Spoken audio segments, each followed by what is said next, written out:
All very bizarre.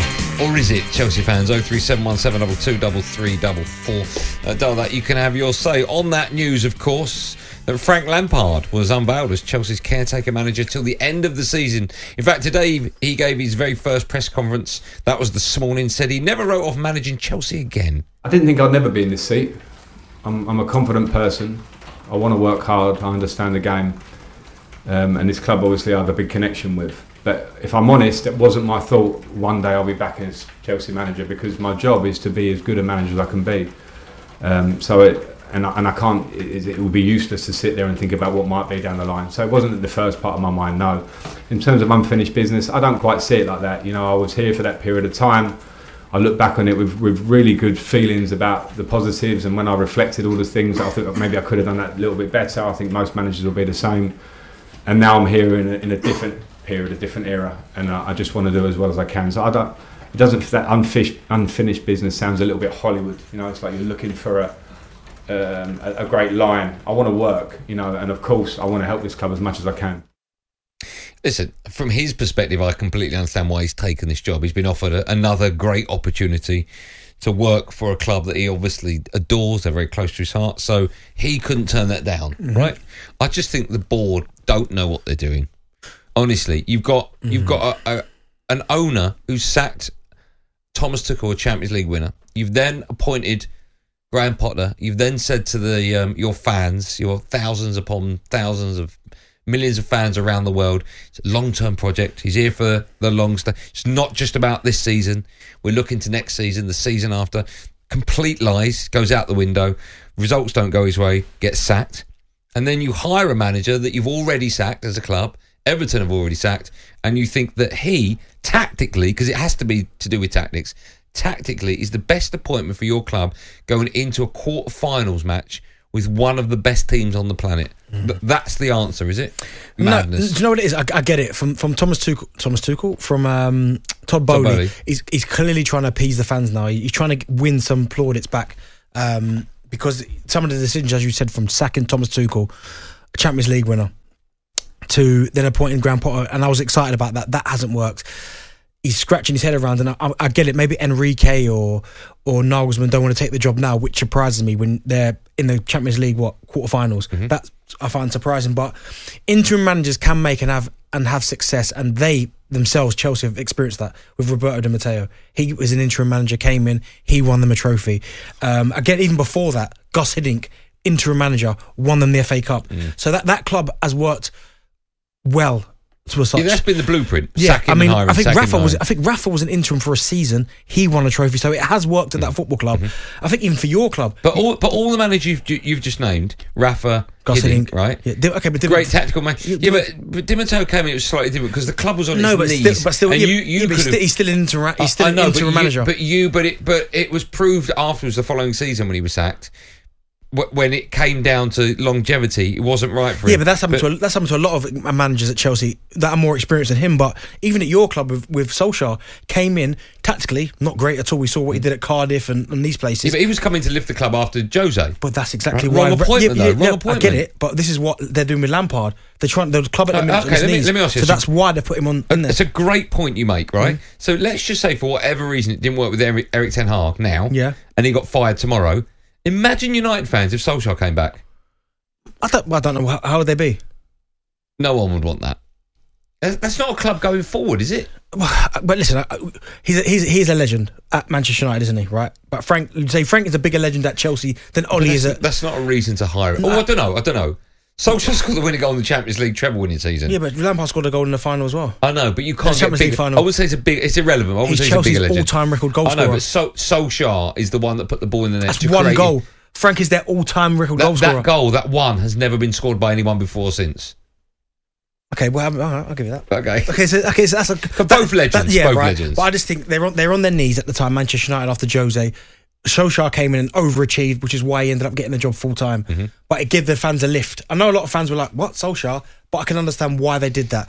With this Chelsea perspective, I don't think Frank's the long-term solution for Chelsea. But Chelsea want to see someone in the dugout they can identify with, and who better than Frank to do that? Okay. I saw it at Arsenal with Lundberg. Didn't work. No. Didn't work. After Unai Emery, didn't work. Okay, do you think then, right, that there should be... We have a transfer window for players. Should there be one for managers?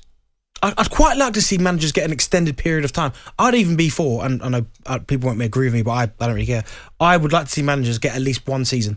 So do you think there should be windows? They get at least 1 year.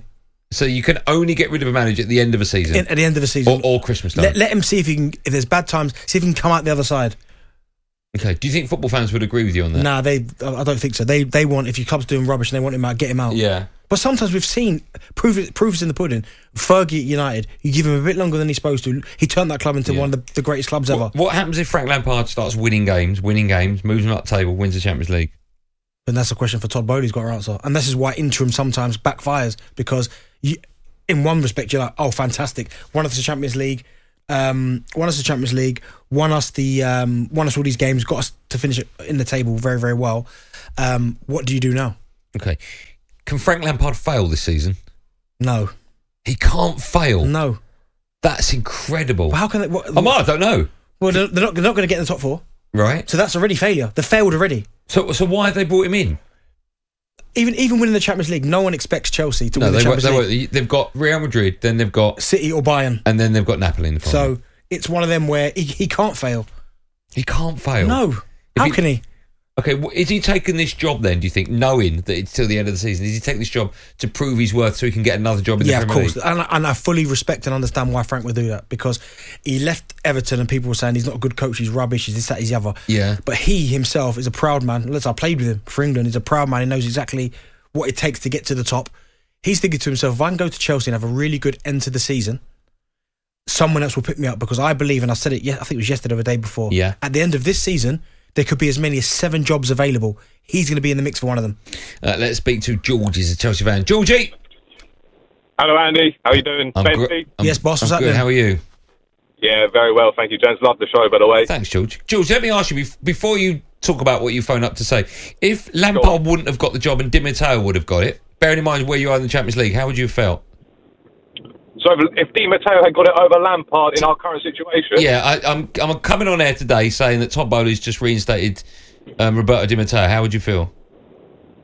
Do you know what? I wouldn't be all against it. I'm of the opinion Potter, he had to go, I'm afraid. I respect him as a bloke. I just don't think he had the right mentality for a club such as Chelsea. And again, I think that's where Todd Bowley made the right decision in bringing Frank Lampard back. I agree with Benty. I genuinely don't see how Lampard can fail unless we end up getting relegated, you know. I didn't think of that. I don't think that will happen somehow. At all times. But no, generally speaking, I don't think he can. You know, we were never going to have a chance against Real with Potter at the helm. I think Todd's listened to the fan reaction, and do you know what? I admire him for sort of prioritising our feelings, if you like. And I do think it'll bring a sense of positivity to the club. I think Lampard's got a different mentality to Potter in a much positive way. And yeah, do you know what? I'm feeling good about it. I think he'll do well. I asked Benty the question. I like that as well. I asked Benty the question. I'll ask you: do you think there should be a transfer window for managers? A transfer window for managers? Yeah. That's an interesting one. No, let's keep it how it is. You know, it's quite interesting that anyone can get sacked and hired sort of at any point of the season. It keeps managers certainly on their toes, doesn't it? Okay. It keeps things interesting. George, when was the last time we spoke to you on Drive? This is my first time, believe it or not. Well, you've annoyed me. It's your first time, because you sound like a lovely fella. You know what you're talking about. Make sure you call us again, George.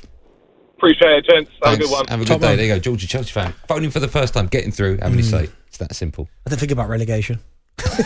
Can't fail. Unless they go down. talkSPORT Drive with Andy Goldstein. Monday to Friday afternoon from 4 on AM, on DAB, via the talkSPORT app and on your smart speaker. talkSPORT.